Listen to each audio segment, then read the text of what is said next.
Hi friends, welcome to the channel. Today we are traveling to Indian Echo Caverns in Middletown, Pennsylvania. Indian Echo Caverns is a fun adventure for the family, for get-togethers, and even for friends. Going off the main road, you're going to drive past a farm, a little putt-putt and family center, and you're going to drive all the way down the really long driveway to get to the actual caverns. As you make it to the main entrance of the site, you're going to find peacocks to greet you. There's also a petting zoo with goats and alpacas.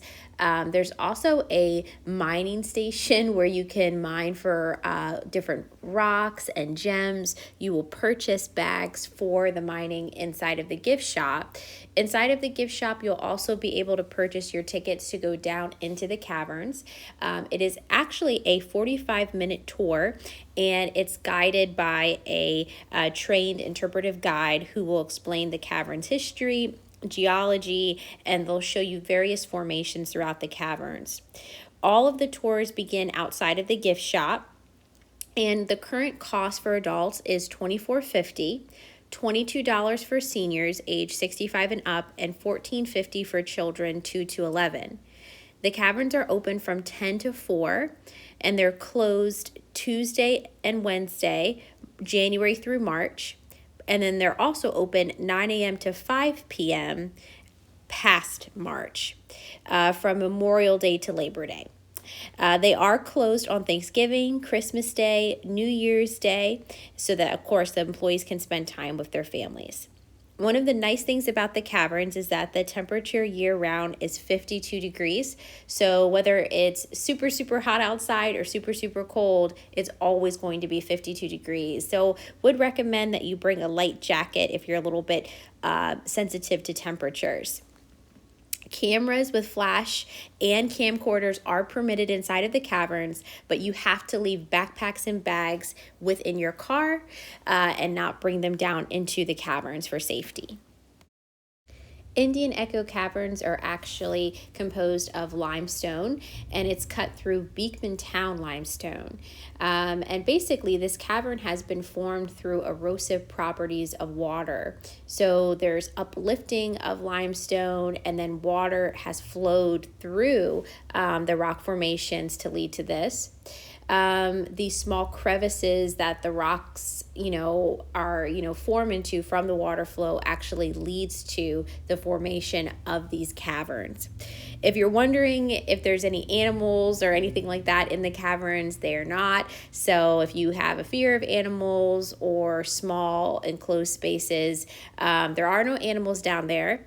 As I said before, the caverns are conducted by a tour guide. So you're not allowed to go into the caverns unless you've purchased a ticket, and then you will actually be assigned a specific tour group. And when we arrived for our experience here, we did not purchase tickets online. We showed up around midday, and we only had to wait about 20 to 30 minutes before our tour group was called.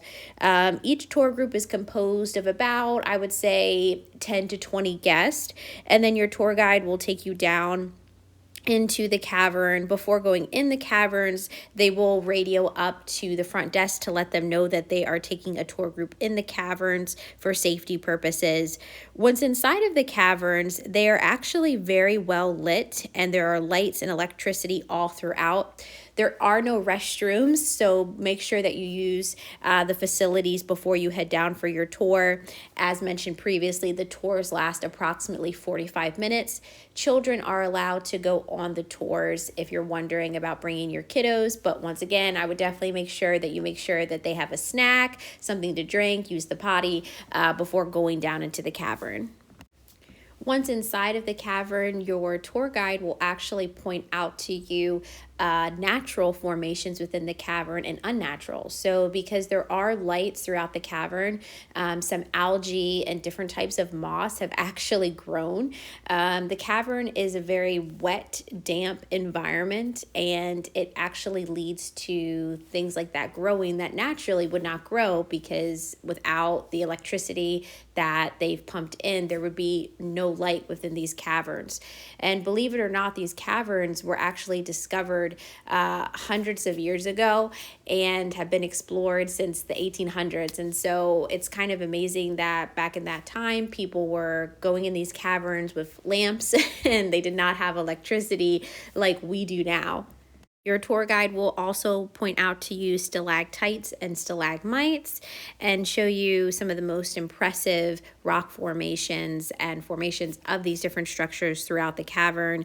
Some of them in here are famous, and it's really cool to see how they all have formed throughout this cavern. Now, if you're not big into geology and science and you don't really care about all the different properties that go into forming these caverns, I will say the tour guides do an amazing job of keeping everybody in the party entertained, from little ones to adults. They have lots of fun stories that they say about the caverns, lots of folklore, and then they even try to make you use your imagination to imagine what some of the different rock formations and structures look like. We had a really awesome tour guide. We had a lot of fun, lots of laughs. So don't shy away from this. If you like I said, aren't really big into science things, this is still a lot of fun, and they give you lots of really cool history behind these formations as well. Speaking of which, make sure in the gift shop to check out the treasure box that your tour guide will mention on your tour. They actually have it along with the coins that were found inside of it. And that's all I'm going to say, because I want you guys to go on the tour. So I don't want to ruin the story, but make sure you go in the gift shop and you check out the treasure box. They also have the book that's written about Amos Wilson, which is the famous man that actually lived in this cavern for some time. And you can also send in reviews of your tour guide. All the way to the left, you see her dressed and glistening with the flashlight. That is her dancing lady. And guess who she's dancing with? Her pet penguin. Now, who here? What do y'all think of our upside down New York? Give everyone some space here. Supply of Hershey's Kisses. And that's how Pennsylvania's biggest bunny got even bigger. So if anyone ever asks you, where's Pennsylvania's biggest bunny?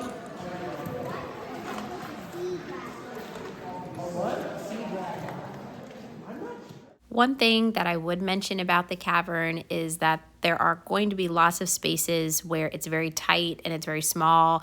You may have to duck. There's pathways that go up, that go down. There's water.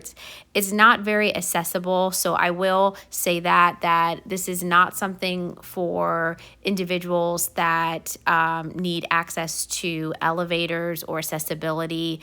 And this is also not for individuals who have a fear of being in small enclosed spaces. Now that red graffiti was put there well before swinging.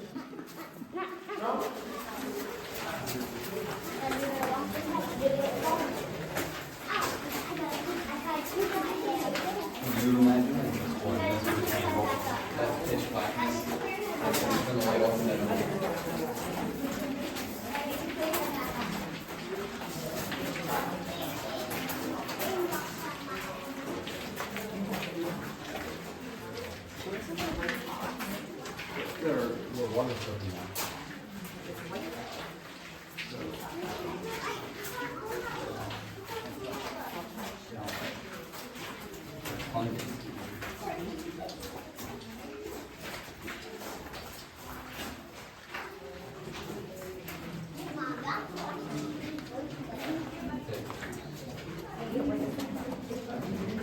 I don't think it's clean. It probably is.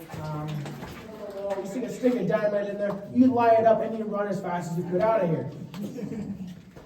Now, another way. That used to be a straight shot back up to the surface.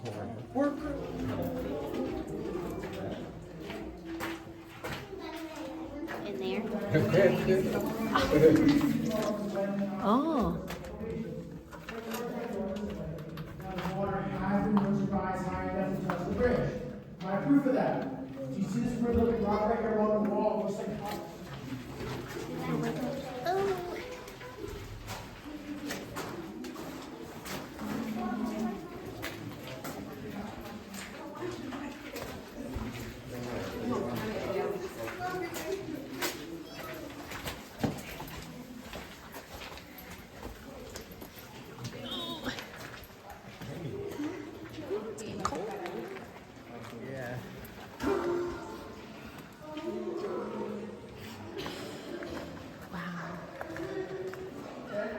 duct tape.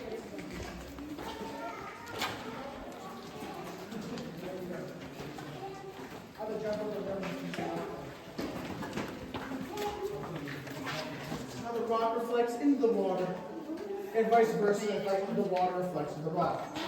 Now, if I do get a water droplet right now, there, a mirror puddle doesn't have the same ring to it, not cavern walls. Am I right? Well, you look right there, causing cavern roads on the railing. These are the largest ones over here. There are some more down. You are allowed to touch these cavern growths. They feel like any other part of the cavern, which is wet, hard, but smooth. Raise your hand. You're crazy. Whatever. Fair enough. Anyway, I gave it a backstory of Mr. Wills. Up and down this heated bed, right down this flag. My seals harsh on it. There was wrong with some kind of rope wire to it. He would typically just bring it up before bed. The reason was because at the time, the cavern was the enemy. You guys are in Monkey Rafiki? At the conclusion of your tour on your way out, there is a little tip jar where you can tip your guide, and then you'll make your way back up the steps and back to the parking lot. This is one of the reasons why I would say this cavern is not very accessible. You have to walk down pretty winding stairs, even difficult for younger individuals as well to ascend and descend from. If you guys enjoyed this tour of Indian Echo Caverns, make sure to give me a thumbs up, subscribe for more, and I'll see you next time. Bye-bye.